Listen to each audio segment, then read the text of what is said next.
তর্ক বিতর্কের নাম ইসলাম নয়, মহাব্বতের নাম ইসলাম। ধাক্কা ধাক্কি গুতাগুতি ঠেলাঠেলির নাম ইসলাম নয়, কোলাকুলির নাম ইসলাম। কথা বলেন ঠিক কিনা?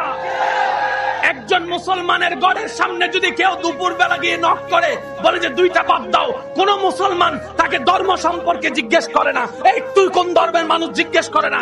পারলে দেয়, না পারলে দেয় না। কিচ্ছু না পারক অন্তত সুন্দর একটা ব্যবহার দিয়ে বিদায় করে দেয়। কথা বলেন ঠিক কিনা? এটার নাম ইসলাম, এটার নাম ইসলাম। ইসলাম মানি, ধর্ম মানি, জীবন মানি। নিজে হাসার নাম নয়, অন্যের মুখে হাসি ফুটানোর নামেই হচ্ছে ইসলাম। এটার নামই জীবন। আপনি দেখবেন যে সুখ আমরা খুঁজি পাগলের মতো পাই না কেন জানেন? আমরা সুখ নিজে খুঁজতে চাই, এটা আমার, এটা আমার। আল্লাহ বলে যে সুখ এরকম নয়, তুমি সুখটাকে অন্যের কাছে দিয়ে দাও, ওইটা ঘুরে আবার তোমার কাছে আসবে। তুমি অন্যের মুখে হাসি ফুটাও, তুমি হাসতে যেও না, তুমি অন্যের মুখে হাসি ফুটাও, আল্লাহ তোমার মুখে হাসি ফুটাবে। তুমি অন্যের জন্য জীবন সহজ করো, আল্লাহ তোমার জন্য জীবন সহজ করবে। তুমি অন্যের ইজ্জত হেফাজত করো, আল্লাহ তোমার দোষগুলোকে গোপন করে রাখবে। সুবহানাল্লাহ। সিস্টেম হচ্ছে এটা। আমরা যখন চার দোকানে বসে অন্যের বদনাম করি তখন কি করি জানেন? নিজের গোপন গুলা যেন মানুষে জানে এই রাস্তা করে দিয়েছি আমরা। আর একটু জোরে বলে না? আল্লাহ তাআলার নাম একটা আছে সত্তার। কি নাম আছে ভাইয়া? সবাই মিলে বলেন, শেষ ভালো যার সব ভালো তার আওয়াজ দিয়ে বলেন। আল্লাহর একটা নাম আছে, কি নাম আছে? সত্তার।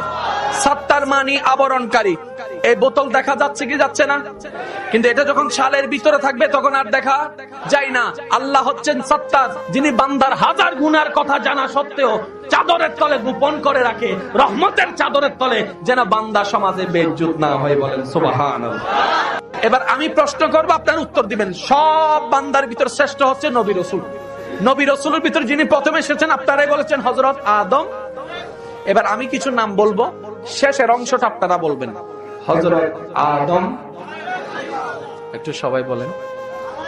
হযরত আদম, হযরত মূসা, হযরত ঈসা, হযরত দাউদ, হযরত ইউসুফ, হযরত ইব্রাহিম, হযরত ইসমাইল, হযরত ইসহাক, হযরত ইমরান, হযরত শামউন, হযরত শীশ, হযরত নূহ, হযরত ইয়াকুব, হযরত ইদ্রিস, হযরত ইসহাক, হযরত মুহাম্মদ।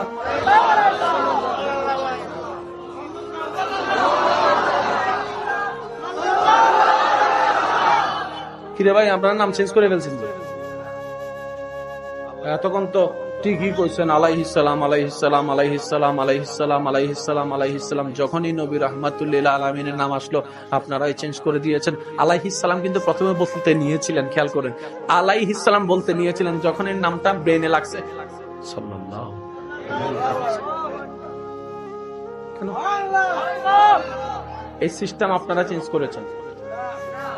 এটা আপনাদের দোষ না, না এটা আপনারা করছেন। না না না, বরুড়াবাসীর দোষ, এটা আপনারা করছেন। তাইলে চাঁদপুরবাসীর দোষ, তাইলে সিলেটওয়ালা, আর নাইলে সিডেঙ্গাওয়ালা। এই দোষ কার? এই দোষ কার? নাম পাল্টাইলো কে? সারা 64 জেলায় গবেষণা লাগালো, সব জেলায় বলে, আর আমরা তো আগে থেকেই শুনে আসছি পাল্টাবো তো পাল্টা কিভাবে। এবার জগৎ যখন অবাক হয়ে গেল, রব্বে কারীম ডাক দিয়ে বলে, এই পরিবর্তনটা আমি আল্লাহ করেছি, আমি আল্লাহ করেছি, আমি আল্লাহ করেছি। সুবহানাল্লাহ। আমি আল্লাহ করে দিয়েছি। আদম আমার নবী, মূসাও আমার নবী, ঈসাও আমার নবী, দাউদ আমার নবী, মুস্তাফা আমার নবী। নামের পরিবর্তন করে জগৎবাসীকে জানাই দিলাম মুস্তাফা আমার নবী, মূসাও আমার নবী, কিন্তু কোন নবী আমার মুস্তাফার মতো না, সবার থেকে আলাদা আমার মুস্তাফা। আপনি 5 জনকে যে চোখের পানি ফেলেছেন, মনে রাখবেন ওই 5 জন আপনার কাছে খেলনার পুতুল হতে পারে, কিন্তু রবের বান্দা, আর রবের বান্দার চোখের পানি রব সইতে পারে না, সইতে পারে না, সইতে পারে না। আল্লাহ বলে, বান্দা কাঁদলে আমার জন্য কান্না করবে, আমার বান্দা কাঁদলে আমার নবী মুস্তাফার প্রেমে কান্না করবে। কোন বান্দা যদি তাদের চোখের পানি অন্যায় ভাবে ফেলে, আমি আল্লাহ তার বিচার করে ছাড়বো। ছেলেদের বিয়ে করার জন্য মেয়ে দরকার, মেয়ের বিয়ে দেওয়ার জন্য ছেলে দরকার। ভাইটা কি? মেয়ে না ছেলে? ভাই ভাই ছেলে, বোনটা কি? তো ভাই বোনে বিয়ে করে দেন না, কাম শেষ তো। বাইরে সম্পত্তি যাইতো না, ঘরেই থাকতো। নাউজুবিল্লাহ। আচ্ছা, কেন নাউজুবিল্লাহ বললেন আপনারা? তখন আপনারা বলবেন ইসলাম নিষেধ করেছে। তো এটা তো সবাই জানি। একবার কি কখনো ভেবেছেন ইসলাম কেন নিষেধ করেছে? আপনি তো ভাবার চেষ্টা করেন নাই। ইসলামের কথা বাদ দেন, অন্য ধর্ম যারা আছে তারা কি ভাই বোনে বিয়ে দেয়? তো তারা তো ইসলাম মানে না, তারা কেন দেয় না? আমরা দিই না, আমাদের ইসলামে নিষেধ আছে, অন্যরা দিচ্ছে না কেন? তখন তারা বলে এটা বিজ্ঞানী ভাবে নিষেধ। কি নিষেধ? ভাই এবং বোন, রক্তের গ্রুপ আলাদা, চেহারা আলাদা, শেড আলাদা, ফিঙ্গারপ্রিন্ট আলাদা, তারপর আপনার আই প্রিন্ট আলাদা, স্কিন টোন আলাদা, চামড়া আলাদা, নাম আলাদা, আকার আলাদা, তারপরও একটা জিনিস মিল আছে, সেটা হচ্ছে ডিএনএ। আর বর্তমান বিজ্ঞান বলে ডিএনএ যদি এক হয় তাদের মাধ্যমে সন্তান কখনো সুস্থ আসবে না, সব বিকলাঙ্গ আসবে, মেন্টাল আসবে, সারা পৃথিবী পাগল দিয়ে ভরপুর হয়ে যাবে। ইসলাম সেটা 1450 বছর আগে নিষেধ করে দিয়েছে। শরীক হতে পারাটা এটা ভাগ্যের ব্যাপার। হ্যাঁ, আপনি যদি বলেন আমি মসজিদে দান করেছি, আমি বলবো শ্রদ্ধার সাথে ভাই, দান শব্দটা সব জায়গায় হয় না, দান শব্দটা সব জায়গায় হয় না। আপনি কাকে দান করছেন? মসজিদকে। আপনার এত ক্যাপাসিটি, আপনি আল্লাহকে দান করছেন। আপনি এত বড় লোক হয়ে গেছেন, আল্লাহরে দান করছেন। আল্লাহ পাক বলে যে হাত তুললো, এরা তুই আরে দব দে না, তুই আমার থেকে নিয়ে আমারে দেশ। এ বান্দা, দান নয় এটা, বল তুই এটা পার্টিসিপেট করছিস, এটা দান নয়, এটা তুই শুকরিয়া আদায় করছিস। রব্বে করিম, তুমি আমাকে নিয়ামত দান করেছো, আমি তোমার জন্য নিয়ামত উৎসর্গ করে দিচ্ছি। আজকে থেকে এটাকে আর দান বলা যাবে? বলবেন আমরা শরীক হচ্ছি। মসজিদের মধ্যে ইমাম, খতিব, মুয়াজ্জিন আছে না নাই? প্রত্যেক মাস ওনাদেরকে একটা সম্মাননা দেওয়া হয় কি হয় না? এটাকে কখনো বেতন বলা যাবে না। আলেমদেরকে যেটা দেওয়া হয় বেতন বলা যায় না, এটাকে বলতে হয় হাদিয়া। কি বলতে হয় ভাইয়া?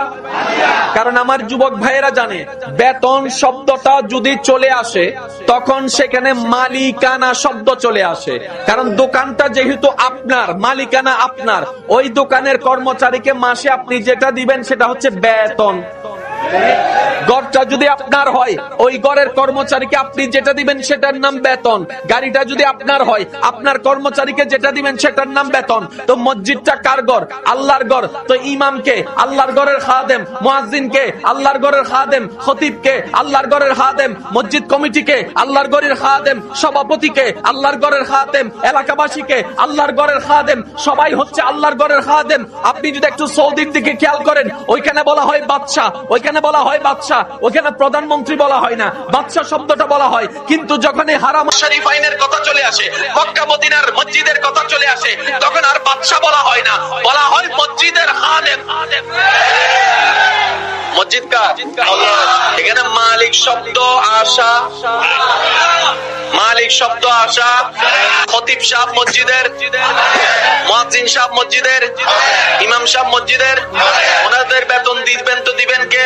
আল্লাহ। ওনাদের পরিবার আছে না নাই? সংসার আছে না নাই? যেহেতু মসজিদে সময় দিচ্ছে আপনার এলাকার মসজিদে, তো ওনাদের জন্য একটা সম্মানের দরকার আছে না নাই? প্রত্যেক মাসে যে সম্মাননা দেওয়া হয় এটাকে বলা হবে হাদিয়া। আরো জোরে, আরো জোরে। তাহলে ইমামও খাদেম, সভাপতিও খাদেম, মসজিদ কমিটিও খাদেম, আলেমও খাদেম, টিচারও খাদেম, ইঞ্জিনিয়ারও খাদেম। ওই ঘরের একমাত্র মালিক হচ্ছেন আমার রব্বুল আলামিন আল্লাহ।